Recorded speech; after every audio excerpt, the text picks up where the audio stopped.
నమస్కారం. హిందూ ధర్మంలో కార్తీక మాసం అంటేనే చాలా పవిత్రంగా భావిస్తాం కదా? అవునండి. ఎంతో విశిష్టమైన మాసం. అవును. ఈ నెలలో ప్రతి రోజుకు ఏదో ఒక ప్రత్యేకత ఉంటుంది. మన దగ్గర ఉన్న సమాచారం ప్రకారం చూస్తే ఈరోజు మనం కార్తీక మాసం 4వ రోజు గురించి, దాని ప్రాముఖ్యత గురించి, ఆ రోజు వచ్చే నాగుల చవితి పండుగ గురించి కొంచెం లోతుగా మాట్లాడుకుందాం. తప్పకుండా. చాలా ఆచారాలు, నమ్మకాలు ముడిపడి ఉంటాయి కదా ఈ రోజుతో. వాటి గురించి వివరంగా తెలుసుకునే ప్రయత్నం చేద్దాం. తప్పకుండానండి.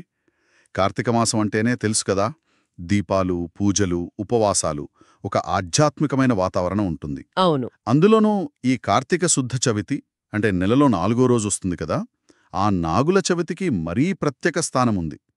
కార్తీక పౌర్ణమికి ముందు వచ్చే ముఖ్యమైన రోజుల్లో ఇదొకటిగా పరిగణిస్తారు. పేరులోనే ఉందిగా, ఇది ప్రధానంగా నాగదేవతల పూజకు సంబంధించిన రోజనమాట. అవును.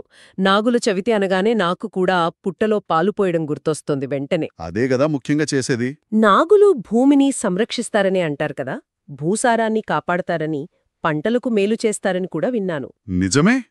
నాగులను ఒక రకంగా భూదేవికి ప్రతిరూపంగా కూడా చూస్తారు. అలాగే సంతానానికి ప్రతీకగా కూడా భావిస్తారు. ఓ! అందుకే వాళ్ళని ప్రసన్నం చేసుకోవడానికి ఇన్ని పూజలు చేస్తారు. మీరన్నట్టు ప్రధానంగా కనిపించే ఆచారం పుట్టలో పాలుపోయడం. మరి పుట్టలు అందుబాటులో లేకపోతేనో? అందరికీ దొరకవు గదా. కరెక్టే. అందరికీ పుట్టలు అందుబాటులో ఉండవు. అటువంటప్పుడు నాగదేవత విగ్రహాలు ఉంటాయి కదా, లేదా రాతి ప్రతిమలు, వాటికి పాలు, నీళ్లతో అభిషేకం చేస్తారు. సరే. పసుపు, కుంకుమ, గంధం వీటన్నిటితో అలంకరించి పువ్వులతో పూజ చేస్తారు. నైవేద్యం కూడా పాలు లేదా పాలతో చేసిన పదార్థాలు పెడతారు. ఇంకొన్ని చోట్ల చిమ్మిలి అంటారు, నువ్వులు, బెల్లముండ, అది కూడా సమర్పిస్తారు. చిమ్మిలి కూడానా? ఆసక్తిగా ఉంది. అవును. ఇదంతా కూడా ప్రకృతిని గౌరవించే పద్ధతిలో భాగమే అనుకోవచ్చు. మరి పూజా విధానం గురించి ఇంకొన్ని వివరాలు చెబుతారా? ఉదయాన్నే లేవడం, స్నానాలు, ఉపవాసాలు కూడా ఉంటాయా? సాధారణంగానండి, ఈ వ్రతం చేసేవాళ్లు సూర్యోదయానికి ముందే లేస్తారు. తలస్నానం చేసి పూజ మొదలు పెడతారు. అవును. చాలామంది ఉపవాసం కూడా ఉంటారు. లేదా అంటే పాలు, పండ్లు లాంటివి లఘు ఆహారం తీసుకుంటారు. సరే. ఇందాక మీరు విగ్రహం లేకపోతే అన్నారు కదా, అప్పుడెలా చేస్తారు? ఇంట్లో ప్రతిమ లేకపోతే? దానికేం కంగారు పడాల్సిన పనిలేదండి.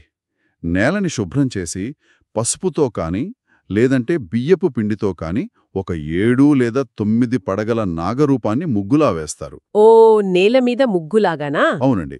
దాన్నే దేవతా స్వరూపంగా భావించి పూజిస్తారన్నమాట. అంటే ఆకారం కాదు, భావన ముఖ్యమన్నట్లు. ఖచ్చితంగా. భావన, భక్తి అవే ప్రధానం. ఆ చిత్రానికి లేదా విగ్రహానికి స్వచ్ఛమైన పాలు, నీళ్లు కలిపి అభిషేకం చేస్తారు. పసుపు, కుంకుమ, గంధం, అక్షతలు, పువ్వులు, ముఖ్యంగా నాగమల్లి, సంపంగి, కనకాంబ్రాలు లాంటి మంచి వాసన వచ్చే పువ్వులతో అర్చిస్తారు. అవును. దీపం వెలిగించి ధూపం వేస్తారు. కర్పూరహారతి ఇస్తారు. నైవేద్యం పెట్టిన తరువాత నాగుల చవితి కథ చదువుకోవడం లేదా వినడం కూడా ఒక ఆనవాయితీ. ఈ పూజలో ఎక్కువగా స్త్రీలే కనిపిస్తారు కదా, వారికేమైనా ప్రత్యేకమైన పద్ధతులుంటాయా? నిజమేనండి. గృహిణులు, ముఖ్యంగా సంతానం కోసం ఎదురుచూసే స్త్రీలు ఈ వ్రతాన్ని చాలా శ్రద్ధగా చేస్తారు. అవును.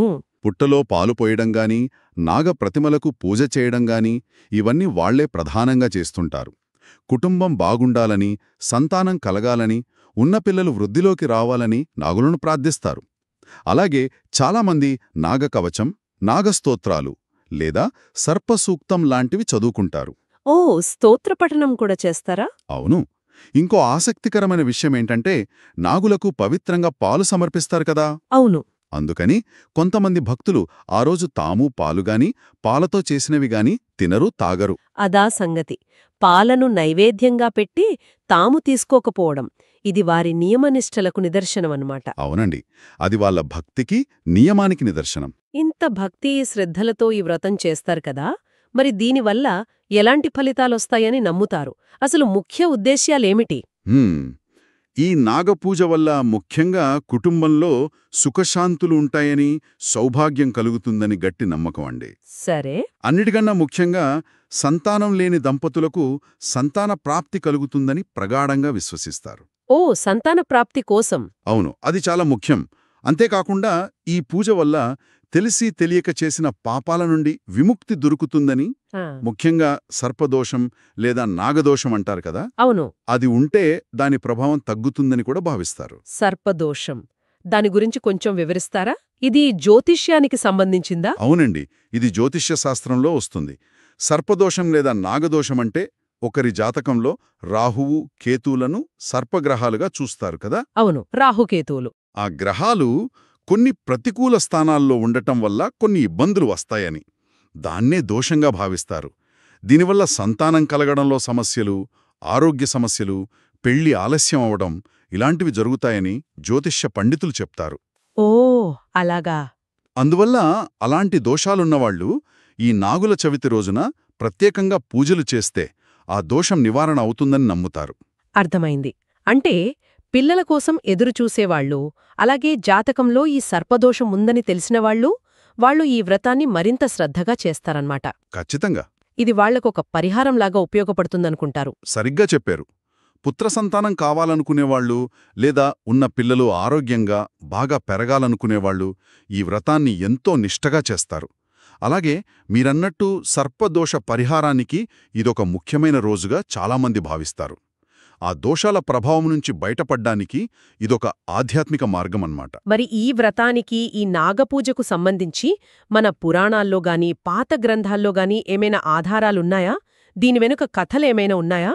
తప్పకుండా ఉన్నాయండి.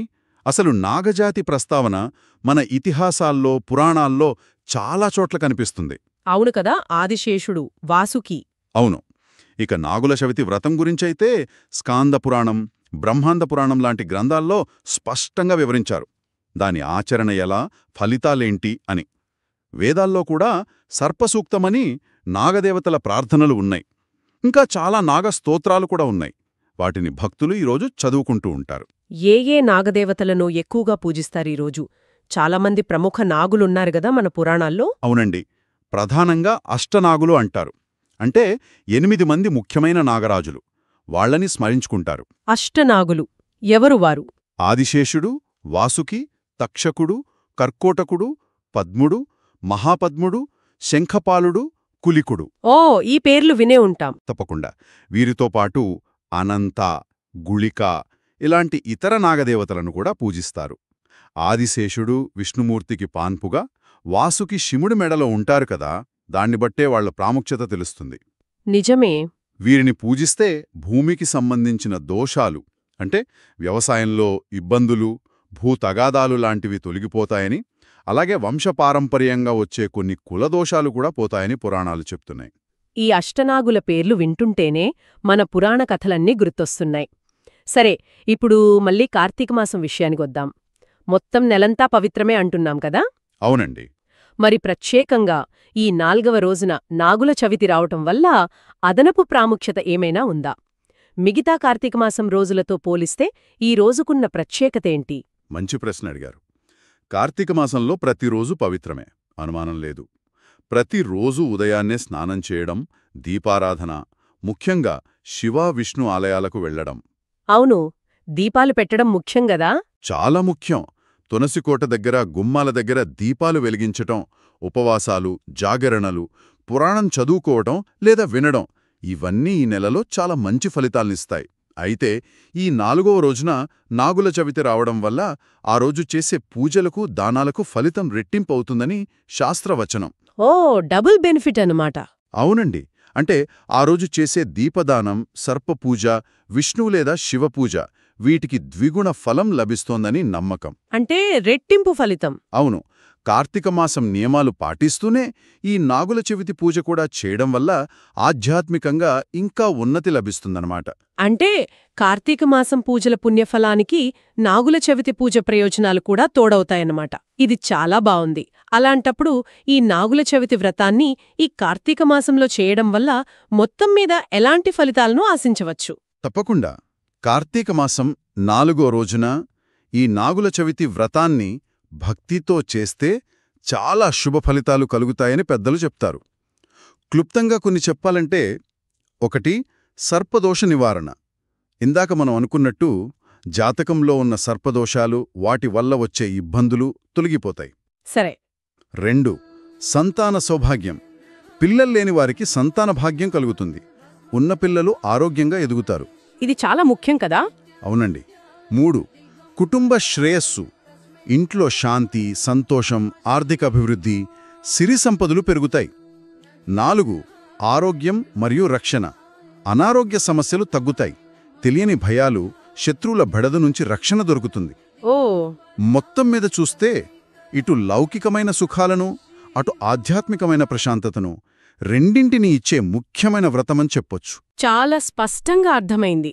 కార్తీక మాసం 4వ రోజు ప్రాముఖ్యత, నాగుల చవితి పూజా విధానం, దాని వెనుక ఉన్న పురాణ నేపథ్యం, దానివల్ల కలిగే ప్రయోజనాలు అన్ని వివరంగా తెలుసుకున్నాం.